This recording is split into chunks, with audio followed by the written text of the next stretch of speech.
Mais tu te rends pas compte? Je te rapporte une commande de 15 000 francs et tu n'es pas contente? Tu me rapportes une super commande, je te remercie, mais 50 foulards en 6 jours, c'est plus facile à dire qu'à faire. Personne ne peut te donner un coup de main? Peut-être. J'ai 2 copines qui sont très bonnes, on a suivi les mêmes cours. J'ai peur qu'elles ne soient pas libres. Téléphone-leur rapidement pour qu'on s'organise. Et puis, il faut trouver de la soie.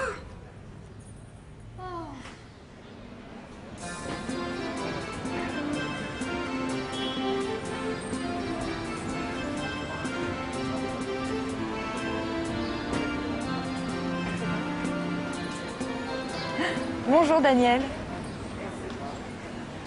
Bonjour, mademoiselle Violaine. Mademoiselle? Daniel, mon fournisseur préféré. Julie, ma vendeuse préférée. Daniel, j'ai besoin d'une grosse quantité de soie aujourd'hui. Il faut que vous me fassiez un bon prix. Ici, on commande et après, on discute. Vous connaissez nos habitudes. Alors, combien de kilomètres est-ce que je vous donne? 50 mètres me suffiront. Et qu'est-ce que vous allez faire avec 50 mètres de soie? Je pense pas que vous ayez l'intention de recouvrir le Sacré-Cœur. Pas cette fois-ci, mais j'ai une grosse commande et je suis très pressée. Je suis désolé, mademoiselle Violaine, mais je peux pas vous donner ça maintenant. J'ai commencé mon dernier rouleau hier. Combien il vous en reste? Plus de 20 mètres. Eh bien, donnez-moi ces 20 mètres. Tu connais d'autres fournisseurs?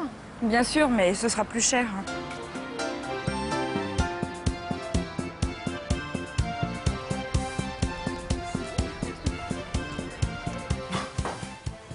Ah, ce sont tes fameux foulards? Il y en a 30. Elles ont fait 30 foulards en 3 jours, c'est une véritable usine. Je croyais pas que vous puissiez aller si vite.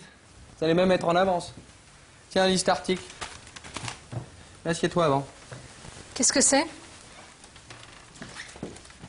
J'ai peur que vous ne soyez vraiment très en avance. En raison des nombreuses perturbations causées par les importants travaux de rénovation de la zone nord de Paris, le préfet de la région a annulé la fête du marché aux puces. Cette fête traditionnelle aura lieu dès que les travaux seront terminés.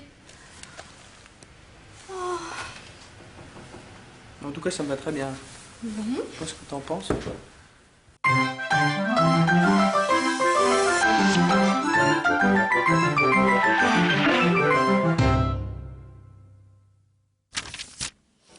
Bonjour.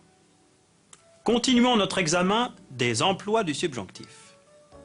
Un 4e cas d'emploi, le subjonctif après les verbes de doute. Opposons la certitude à l'incertitude. Voici une certitude du vendeur. Je pense que vous avez l'intention de recouvrir le Sacré-Cœur. On utilise l'indicatif présent. Vous avez. Voici son expression de doute. Je pense pas que vous ayez l'intention de recouvrir le Sacré-Cœur.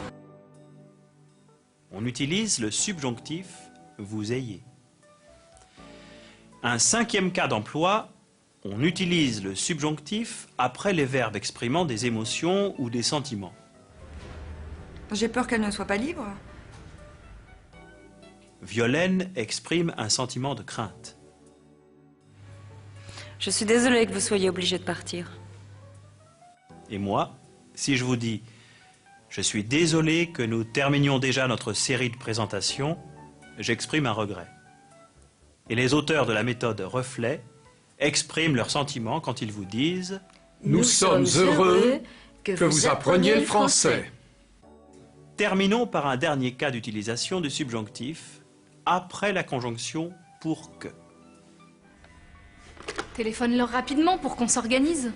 Pour que permet d'exprimer le but, l'intention. Et j'ajoute un dernier exemple avec pour que plus subjonctif. Nous vous aidons à apprendre le français pour que vous puissiez communiquer avec tous les francophones du monde.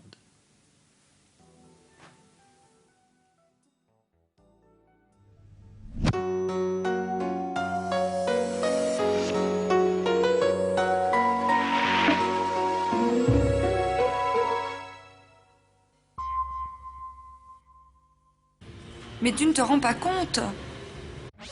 Non, mais tu rêves! Tu ne parles pas sérieusement. Tu ne crois pas ce que tu dis.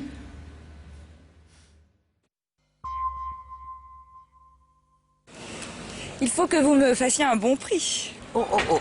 Ici, on commande et après, on discute. Vous me faites un prix d'amis, n'est-ce pas? Vous savez, ce n'est pas l'habitude de la maison. Vous calculez le prix au plus juste, n'est-ce pas? Nous allons faire notre possible. Mais je ne peux pas vous le promettre. Évidemment, je compte sur une remise. Ça va être difficile. Nos prix sont déjà très bas, n'est-ce pas?